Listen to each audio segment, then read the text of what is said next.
Hello hi വണക്കം മകളെ വണക്കം. അങ്ങനെ ഇന്ന് താഴ്വാരം എന്ന സിനിമ റീവിസിറ്റ് ചെയ്തു. താഴ്വാരം എന്ന പേര് കേൾക്കുമ്പോൾ തന്നെ മോഹൻലാൽ എന്ന നടന്റെ ഒരു ഡയലോഗായിരിക്കും ഓർമ്മ വരിക. കൊല്ലാൻ അവൻ ഇനിയും ശ്രമിച്ചുകൊണ്ടേയിരിക്കും, ചാവാതിരിക്കാൻ ഞാനും. ഈ ഒരു ഡയലോഗ് കൊടുത്തിരിക്കുന്ന ഒരു ഡെപ്ത് ഉണ്ടല്ലോ, അത് മലയാളി പ്രേക്ഷകരുടെ മനസ്സിലേക്ക് എത്രത്തോളം ആഴ്ന്നിറങ്ങിയതാണെന്ന് നമുക്ക് മനസ്സിലാവും. അത്രത്തോളം പ്രേക്ഷകന്റെ ഉള്ളിലേക്ക് ഇറങ്ങിച്ചെല്ലാൻ മോഹൻലാൽ എന്ന നടനും അതുപോലെ തന്നെ താഴ്വാരം എന്ന സിനിമയ്ക്ക് സാധിച്ചിട്ടുണ്ട് എന്നുള്ളതാണ് അതിൻ്റെ ഏറ്റവും വലിയ പ്രത്യേകത. മലയാളത്തിൽ തന്നെ ഇറങ്ങിയ റിവഞ്ച് സിനിമകളുടെ കൂട്ടത്തിൽ ഏറ്റവും അധികം എണ്ണം പറഞ്ഞ സിനിമകളിൽ ഒന്ന് തന്നെയായിരിക്കും താഴ്വാരം. ഒരു സാധാരണ കഥയെ പ്രസൻറ്റ് ചെയ്തിരിക്കുന്ന രീതിയിലൂടെയാണ് താഴ്വാരം എന്ന സിനിമ ഏറ്റവും കൂടുതൽ ശ്രദ്ധയാകർഷിച്ചിരിക്കുന്നതും പ്രേക്ഷക പ്രീതി നേടിയെടുത്തിരിക്കുന്നതും. ഈ ഒരു കാലഘട്ടത്തിലാണെങ്കിൽ പോലും താഴ്വാരം എന്ന സിനിമ മറ്റൊരു ഭാഷയിലേക്ക് ഡബ്ബ് ചെയ്തിറക്കിയാൽ പോലും ആ സിനിമ ആ പ്രദേശത്തിനും അവിടുത്തെ കഥാപാത്രങ്ങൾക്കുമൊപ്പം ആപ്റ്റായി നിൽക്കും എന്നുള്ളത് തന്നെയാണ് ആ സിനിമയുടെ ഏറ്റവും വലിയൊരു ക്വാളിറ്റി. ശ്രദ്ധിക്കേണ്ടതായിട്ടുള്ള മറ്റൊരു കാര്യം എന്താണെന്ന് വെച്ച് കഴിഞ്ഞാൽ ഇതിലെ ക്യാരക്ടർ ആർക്ക് തന്നെയാണ്. ഓരോ കഥാപാത്രങ്ങളെയും സൃഷ്ടിച്ചിരിക്കുന്നത് ആ സൃഷ്ടിയുടെ പ്രതിഫലനവുമൊക്കെയാണ് പ്രേക്ഷകരെ ഈ സിനിമയിലേക്ക് കൂടുതൽ ചേർത്ത് നിർത്തിയിരിക്കുന്നത്. സിനിമയുടെ തുടക്കം തന്നെ രണ്ടുപേരുടെ ചിത്രങ്ങൾ വെട്ടിമുറിച്ച് തൻ്റെ എതിരാളിയെ തൻ്റെ ജീവിതത്തിൽ നിന്ന് മാറ്റി നിർത്താൻ ശ്രമിക്കുന്ന നായകനെയാണ് നമ്മൾ കാണുന്നത്.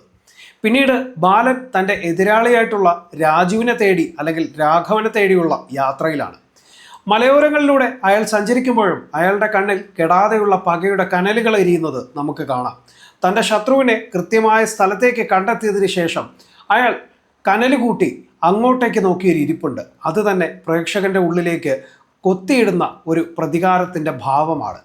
പിന്നീട് അങ്ങോട്ട് ആ കനലെരിയുന്നതും നോക്കി അയാൾ കിടക്കുകയും തൻ്റെ എതിരാളിയെ പിറ്റേന്ന് രാവിലെ തന്നെ നേരിടണം എന്നുള്ള ഒരു ചിന്തയോടുകൂടിയുള്ള ബാലൻ്റെ കിടപ്പും.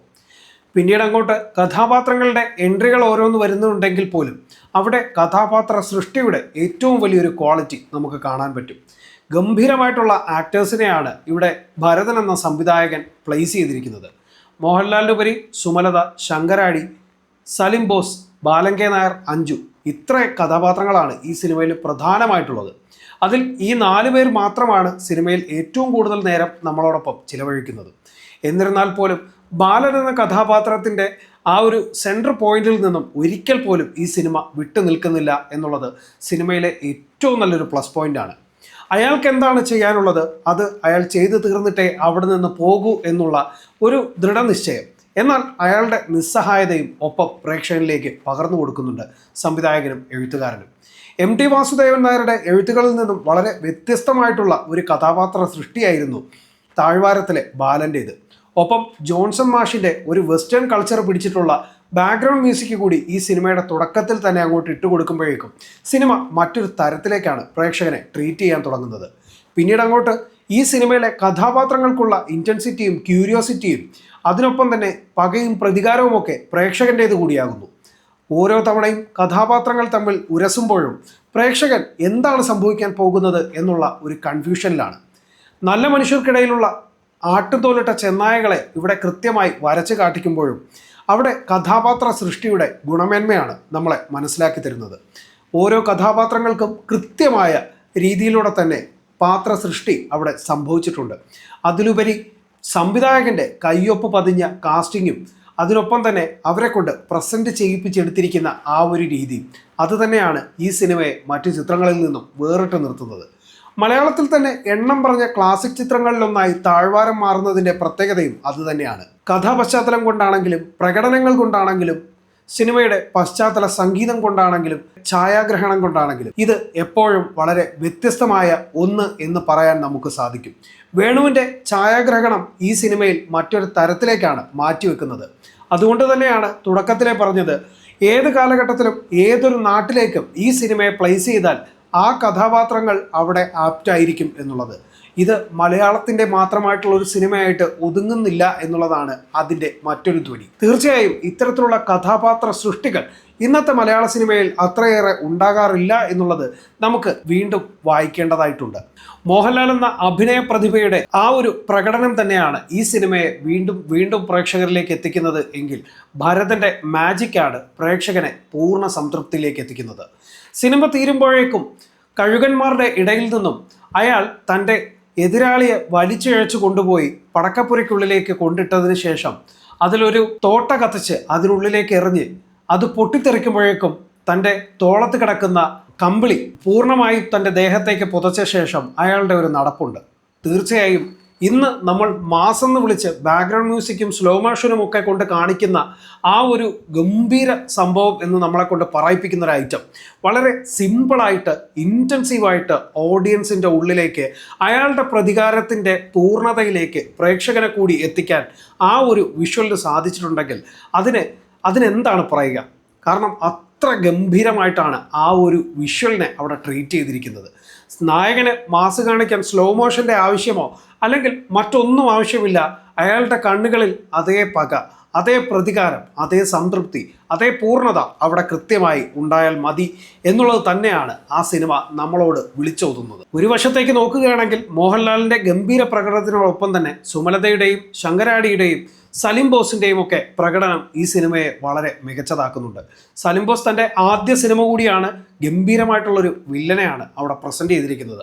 അഞ്ജു, ബാലങ്കേ നായർ തുടങ്ങിയവർ വളരെ കുറച്ചു നേരം മാത്രമേ സ്ക്രീനിൽ വന്നു പോകുന്നുള്ളൂ എങ്കിൽ പോലും തീർച്ചയായും താഴ്വാരം എന്ന സിനിമയിലെ ഏറ്റവും വലിയ കോർ എലമെന്റ് ബാലനിലേക്ക് തന്നെയാണ്. പക്ഷേ അതിനൊപ്പം തന്നെ തൻ്റെ എതിരാളി എന്ന് പറയുന്ന ഒരു ഏരിയ വളരെ ശക്തനും അതിനേക്കാൾ ഉപരി ബാലനെ നിസ്സഹായനാക്കുന്ന ഒരു വ്യക്തി കൂടിയാണ്. തൻ്റെ ഏറ്റവും പ്രിയപ്പെട്ട സുഹൃത്ത് തന്നെയാണ് തൻ്റെ ജീവിതത്തിലെ ഏറ്റവും വലിയ ശത്രുവെന്ന് ബാലൻ തിരിച്ചറിയുമ്പോഴേക്കും ഒരുപാട് വൈകിപ്പോയിരുന്നു. പക്ഷേ ബാലന് തൻ്റെതായ ഒരു കണക്ക് തീർത്തില്ല എന്നുണ്ടെങ്കിൽ അയാളുടെ ജീവിതത്തിന് ഒരു പൂർണ്ണതയില്ല എന്നുള്ള വ്യക്തത അയാളുടെ ഉള്ളിലേക്ക് എത്തിച്ചേരുന്നുമുണ്ട്. അതുകൊണ്ട് തന്നെയാണ് സിനിമയുടെ തുടക്കത്തിൽ തന്നെ ആ ഒരു ചിത്രം വെട്ടിമുറിച്ച് അയാൾ തൻ്റെ ജീവിതത്തിൽ നിന്ന് എന്നേക്കുമായി രാജുവിനെ മാറ്റിവെക്കുന്നത്. പലതവണ രാജുവിൻ്റെ തെറ്റുകളും കുറ്റങ്ങളും മനസ്സിലാക്കിയിട്ടും ബാലൻ അയാളെ കൂടെ നിർത്തുന്നത് തൻ്റെ സുഹൃത്തായതുകൊണ്ടാണ്. എന്നിട്ടും അയാൾ അവിടെ തിരുത്തപ്പെടുന്നില്ല. പലപ്പോഴും സംഘടനകൾക്കൊടുവിൽ പോലും ബാലൻ അറിയാം ഒരു രാത്രിയുടെ മറവിൽ തന്നെ കൊല്ലാൻ അയാൾ എത്തുമെന്ന്. നിസ്സഹായനായി നിൽക്കുന്ന ബാലന് കൂടുതലൊന്നും ചെയ്യാനില്ല എന്നുള്ള വ്യക്തമായ ബോധ്യമുണ്ട്. പക്ഷേ തൻ്റെ പക അത് തീർക്കാതെ അയാൾക്ക് പോകാനുമാകില്ല. ഒടുവിൽ വിശ്വസിച്ചവർ തന്നെ അയാളെ തെള്ളിപ്പറഞ്ഞ് അയാൾ തിരികെ പോകാൻ ഒരുങ്ങുമ്പോഴും നിറഞ്ഞ കണ്ണുകളോടെ അയാളുടെ ഒരു തിരിഞ്ഞു നോട്ടമുണ്ട്. തൻ്റെ എതിരാളിയിലൂടെ അവർക്ക് ഒരു നഷ്ടവും ഉണ്ടാവരുതേ എന്നുള്ള ആ ഒരു നോട്ടം കൂടി ബാലൻ അവിടെ ബാക്കി വയ്ക്കുന്നുണ്ട്. പിന്നീട് തൻ്റെ എതിരാളിയെ കാത്തുള്ള ആ ഇരിപ്പാണ്. അവിടെയാണ് ഒരു നായകൻ്റെ ഏറ്റവും മാസീവായിട്ടുള്ളൊരു എലമെൻറ്റ് നമുക്കവിടെ കാണാൻ പറ്റുന്നത്. ടോട്ടൽ ക്യാരക്ടർ സ്കെച്ചിങ് എന്ന് പറഞ്ഞു കഴിഞ്ഞാൽ ഭരതൻ്റെ കയ്യിൽ വളരെ വളരെ സേഫായിരുന്നു എന്നുള്ളതാണ് ഏറ്റവും വലിയ കാര്യം. ജയരാജിൻ്റെ ഒരു ഇൻ്റർവ്യൂവിൽ ഈ സിനിമയെക്കുറിച്ച് പറയുന്നുണ്ട്. ഈ കഥ കേൾക്കുമ്പോൾ തന്നെ ഭരതൻ എന്ന സംവിധായകൻ ഈ സിനിമയുടെ കളർ ടോൺ വരെ നിശ്ചയിച്ചു എന്നുള്ളതാണ്. ഒന്ന് ആലോചിച്ച് നോക്കുക, ഭരതൻ ടച്ച് എന്ന വാക്ക് നമ്മൾ വെറുതെ അല്ല ഉപയോഗിക്കുന്നത്.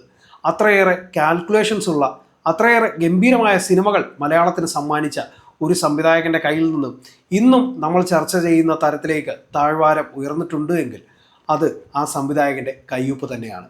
തീർച്ചയായും ഈ സിനിമ ഇപ്പോൾ റീമാസ്റ്റർ ചെയ്ത് മാറ്റിനി നൗ എന്ന ഒരു ചാനൽ വന്നിട്ടുണ്ട്. ഞാൻ ഇന്ന് വീണ്ടും ആ സിനിമ കാണുകയുണ്ടായി.